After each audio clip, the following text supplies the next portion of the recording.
Hey everybody, and welcome back to Watch Trading Academy. Today we're going to break down how the watch industry as a whole works.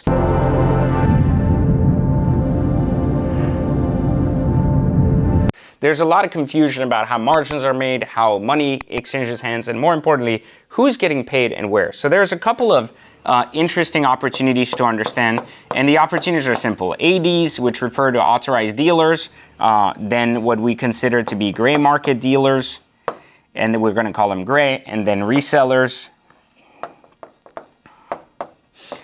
All three people basically supply from the manufacturer,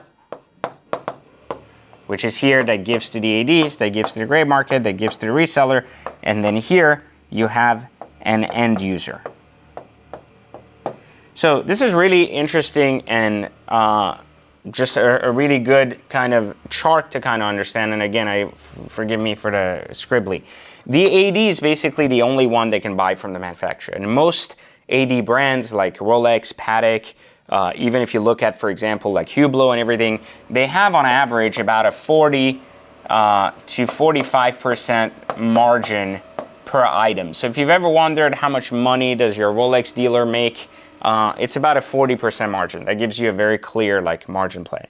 Then you have gray market dealers, who basically are individuals who have access to buying inventory, not directly from manufacturers, but are getting it basically as shadow inventory from ADs. They're selling brand new inventory, but they're selling it at a market supply, and they're either supplying resellers or they're supplying end users. So it's really simple. The gray market dealers either are getting real, great deals to end users, or they're basically selling to resellers who will resell to end users. So again, depending on the kind of margin, these people make anywhere from around 10% to, if they were here on the end user, they could make as much as 30%. Usually gray market dealers typically buy in a normal market, not in the last 2 years, about 10% to 20% below either what end users are paying at the store or basically to this number. So a normal person would not get a discount at Rolex. They would get a 20% discount because they're buying in bulk. So they're able to basically use that margin and sell back to the end user at MSRP and make their money, So we can say that they're making anywhere from 20 to 30% right here when selling to end users, about 10% when selling to resellers. This is a good kind of mock-up to kind of see how this plays out, right? So resellers are individuals who buy watches used or new. They don't have to buy them from gray market dealers. They can buy them from boutiques. They can buy directly here to resellers if it's not Rolex, AP, Patek, and so some of the bigs that care that their watches are being resold. But the point is that these guys are basically individuals like us who buy watches, end up reselling them, etc. Resellers can also, this line between the two can be like a real jeweler store that does gray market and reseller stuff. So, this flow is basically something you have to understand in this game, because the more you understand this, the more you can start seeing margins play out. And this is why it's really important. One of the things that I learned years ago is that jewelers operate on and jewelers, including manufacturer ADs and everything, operate on a very mathematical level. Everything is to the cents. So if they don't know, for example, I walk in a boutique and I say, hey, I want to trade in this Cartier. Maybe it's a weird model, they've never seen it, it doesn't really make a lot of sense, they don't know what it sells for or anything. They will shoot it at what I called the bottom cash value, which I invented in my training. If you again don't know what Watch Trading Academy is, you can click the link in the description and it'll take you to join our community where you'll learn how to flip watches. You only need $1,500, access to a post office and a computer, and you can get started from anywhere in the world. But what is mathematical is, let's say a jeweler is buying a Cartier from you. They use this one number, or this thing that I call bottom cash value. I invented this back in 2005. It's basically the lowest point the utility cost. So on average, for example, it costs Cartier about 30 cents.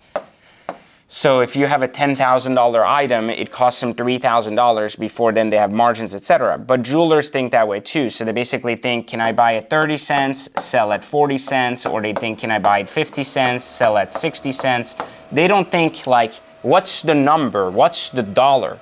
They just take the MSRP and they basically use the cents on the dollar to figure out the magic formula that will basically allow them to buy a margin. So everything's in percentages.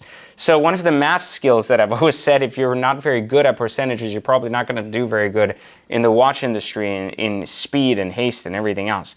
But understand that reseller margins are usually 10 to 20 cents. So that's, again, something else depending on the dollar they're buying. And at each level, basically each person is buying, trying to get to the end user. So one of the things we teach at the Watch Trading Academy is in order to be successful, if you're going to be really successful trading watches, you have to get a couple of things that jewelers are going to struggle to get.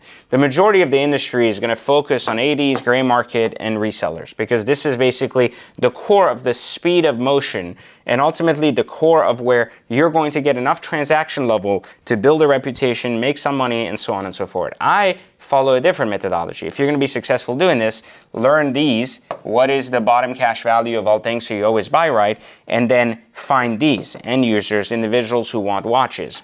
Now, why does this matter? Because if you have this, you will always control the transaction. If you know this, no one can control how much you make in the transaction. So this reversed effect of getting into the industry enables you to understand, one, you're never gypped because you understand price models.